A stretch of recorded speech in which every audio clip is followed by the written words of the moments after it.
Hey, JC, welcome to Charlotte. I'm Nick Carboni with the NBC affiliate here.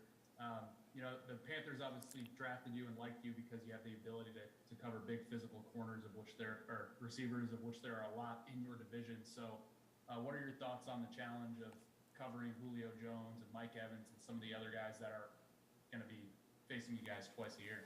Well, yeah, the division, has a lot of great receivers, big guys, like you said, and I match up well with big receivers, and just have an opportunity to go compete against a guy like Julio Jones, Antonio Brown, Mike Evans, Mike Thomas.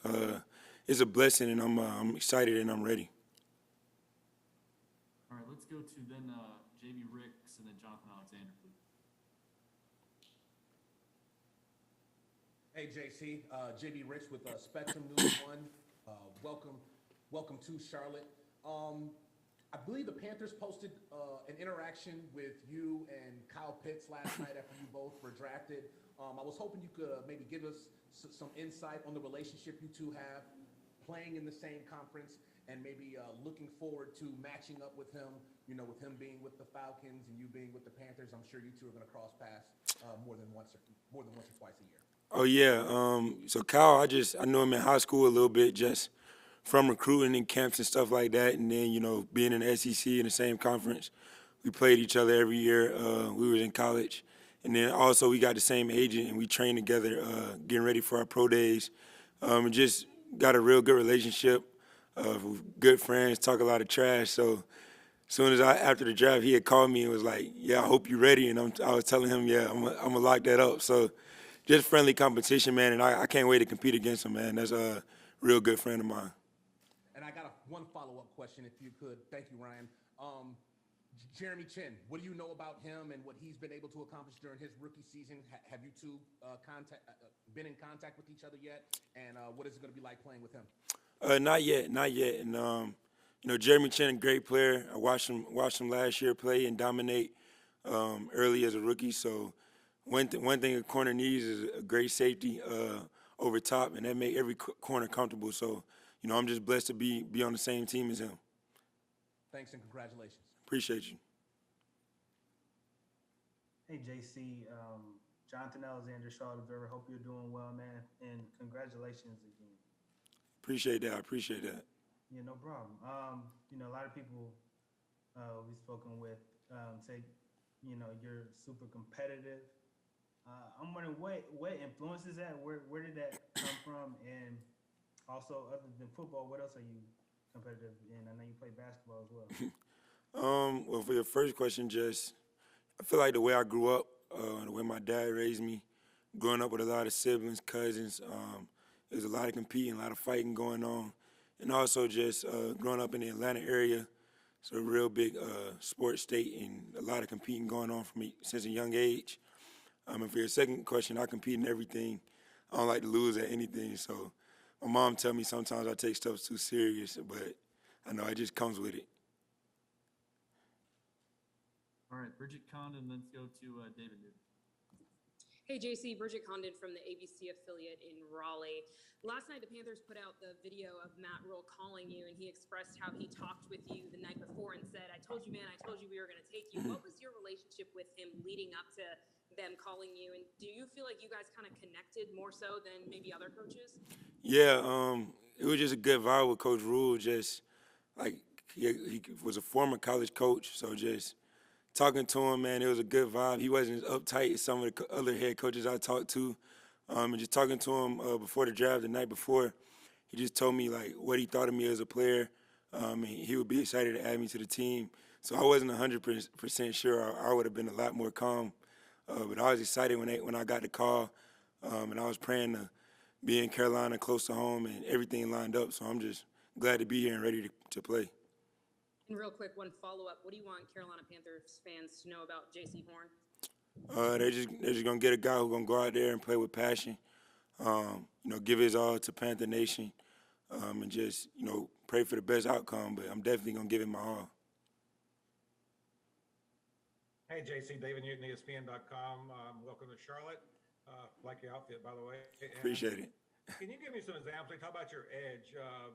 Any examples of coaches or anybody who helped you develop that edge at such an early age? Because a lot of times when guys have an athletic ability, it's just natural like yours is. There's not that edge as much. It seems like it just comes easy. So who helped you get that edge? And I got another question after that. Like I said, just goes back to my dad. You know how he raised me.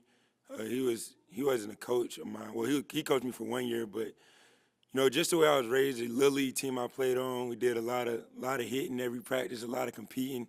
And like I said, growing up in Atlanta, especially being Joe Horn's son, you gotta have some type of dog because everybody at your neck. So all of those things I feel like played a factor into, you know, me developing the mentality I have today.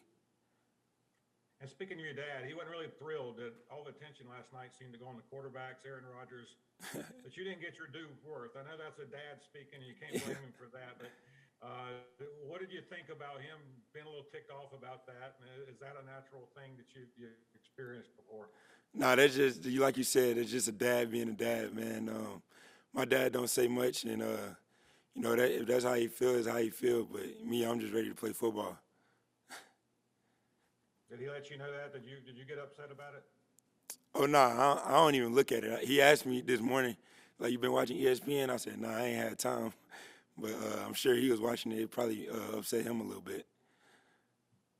All right, we'll go to Elena Getzenberg and Joe Gorchuk, please. Hey, JC, Elena Getzenberg, Charlotte Observer. First, I was curious, have you decided what number you're going to be wearing? Not yet. We haven't decided on a number. Down to a couple? Nah, I haven't even looked at the open numbers. I'm gonna just see when they show me. And then I was just curious, you know, what have the past 24 hours kind of been like for you? Is this something you kind of, you know, you've been dreaming of? Is it what you thought it would feel like, or just what kind of emotions have you been going through? It really didn't hit me last night. You know, one of my close friends kept asking me, man, like, why you not as excited? But when I got here, I got in the city, I walked on the field, I shed a few tears just seeing, like, I finally made it to the NFL. You know, I'm in a big stadium, seeing my face on a big board, and now I'm done with all that. I'm just ready to get to work. JC, Joe Gorchuk from WIS-TV in Columbia, South Carolina. Congratulations on being selected by the Panthers. My question to you about your dad, what's one or two pieces of advice he's given you throughout this process to prepare you for this moment to become an NFL football player? He gave me a lot of advice, but, you know, the two main things I would say, just first, never feeling like, you know, I know it all, keeping an empty cup and willing to learn from any and everybody in the building, learn from the vets, learn from the coaches, everybody. And then two, like recently just telling me it's a business. You know, you've been picked high. You got a job to go out there and do. It comes with a lot of weight, so make sure you prepare and train that way and be ready when the time comes. Thank you, JC. Best of luck. Yes, sir. Appreciate you. Let's go to Joe Person and Mitch Brown, please. Hey, JC, Joe from The Athletic here in Charlotte. Good to see you. Wondering when you talked about kind of having to have that dog being Joe Horn's son. Was there also the feeling where you kind of grew up around NFL locker rooms and training camps? Like, was this moment or the moments in high school or even with the Gamecocks, were they never going to be too big for you as a result of your upbringing? Yeah, my dad kind of raised me that way, just to try to stay balanced, not get too high, not get too low. And yeah, I guess that's why I am the way I am. I don't get overly excited. I don't get too down on myself. I just try to stay consistent. Were there ever any moments like, I mean, were you a ball boy? Did you do anything like that with the Saints or the Falcons over the years with your dad? Nah, I didn't. I actually didn't go around the facility a lot. I remember going like 1 or 2 times, but you know, nothing where I was in there every day or being a ball boy or anything like that. Hey, JC, Mitch Brown, Watch Fox in Columbia, South Carolina.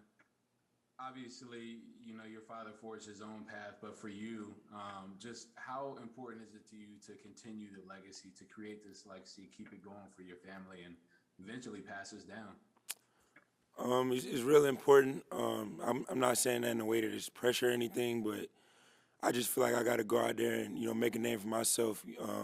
My dad already did what he had to do in the league, played a long, good career, and I want to come behind him and do the same thing. So I'm just ready to get to work. Antonio Ramos and then Josh Klein. Jaycee, nice to meet you. Welcome to Carolina. Antonio Ramos here for the Panthers Spanish Radio. How would you describe your playing style in just one word? And if you had to cover your dad on a one-on-one matchup, who wins and why? I would just say, like, tenacious, the way I play, just with an edge, like we talked about. And I think I'll get my dad. I think my size will get him. I'm a little bigger than him, stronger than him, so I think that'll put me over the top.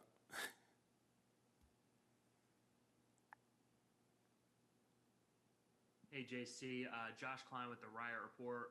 Congratulations. Welcome to Charlotte. Thank you. I was wondering if you could tell us about the seatbelt celebration and where that came from and kind of what it means.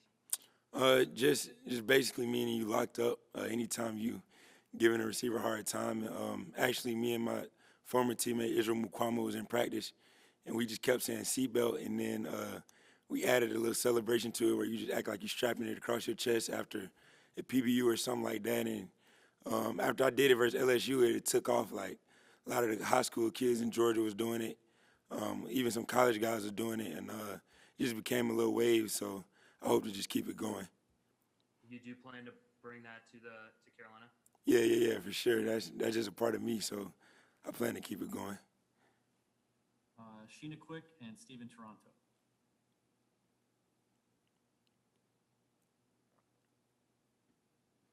Hi, JC. First of all, congratulations. Welcome to Carolina. Appreciate I you. saw that you and Kyle Pitts were speaking or talking while you both were getting drafted. Can you talk about that experience, just the competitive relationship and the fact that you guys are going to continue that in the NFC South? Oh, yeah. Like I said, Kyle's a real good friend of mine. We train together, getting ready for pro days and the draft. And when he went to Atlanta and I ended up here, he had called me. And he was like, yeah, let's go. And I was telling him, like, yeah, we gonna compete, we gonna battle. Just friendly trash talk. We do a lot of that. So I'm really excited and just ready to see how he do and how I do at both of our teams. Hey, JC, Steven Toronto of the Riot Report. Nice to meet you. You're the latest member of the South Carolina Gamecocks to come and play for the Carolina Panthers. I think you and Dennis Daly might have been teammates at South Carolina. Mm-hmm. Captain Monerlin played at South Carolina. He played for the Panthers for a long time. Have you heard from either of those two yet, or have you had a pre-existing relationship with them? Yeah, I talked to Dennis a lot, just here and there, and I definitely talked to him after the draft. Captain Monerlin, I talked to him a little bit over social media, and he came down to my pro day to check me out. And then also Joe Charlton, he played with me too at Carolina. So I talked to all those guys after the draft. And if I could squeeze a quick follow-up in it, if I could. You said you haven't chosen a number yet. You had a tweet a couple weeks ago saying that you wanted 24 in the NFL. If I told you that 24 is available on the Panthers right now, what would you say? It's a great number. It's definitely in mind. We'll look at some of those single digits too, though. See how it work out. My brother was talking to me about it on the way over here. It changed my mind a little bit, so we'll see how it shake out. All right, guys, we got to get JC out of here fairly quickly, so let's finish up with the last two questions to Brett Jensen, then end with Jonathan Alexander. Hey, JC, thanks. And I apologize if this is delicate. If you don't want to answer, I'm totally fine with that, and I would totally understand. We talk a lot about your dad and everything. Can you talk about some of the things that maybe your other family members, your grandparents, your mom, younger brother, some things that they helped instill in you as well? Some of the same things, actually. Just my mom, I would just say, just keep staying humble, no matter what. Just understanding that it can all be taken from you, and just to discipline. I couldn't come home with no C's, couldn't get in no trouble. She taking phones, games, any and everything. So I feel like that just helped me stay on top of my academics throughout high school and college and stay out of trouble. But really just all of my family just pouring into me, and it takes a village. So I'm just blessed that they all helped me get here. JC, Jonathan Alexander again. I'm just curious, you know, each week you were often asked to guard the best receiver Mhm. teams, and I'm wondering, what was it like to prepare? How did you prepare for each of those matchups, like against Kyle Pitts and Elijah Moore and Devontae Smith and all of that? How did you approach that? I kind of just approached it all the same. You know, just I don't treat any receiver different. I don't prepare any more, any less. I just try to prepare to the utmost. Watch a lot of film, study releases, like route recognitions out of different sets. Whole bunch of stuff goes into it, and then just preparing, you know, on the practice field, making sure my technique there, stuff like that. I try to do that week to week, no matter the name of the receiver or anything like that. I just try to be at my best every week.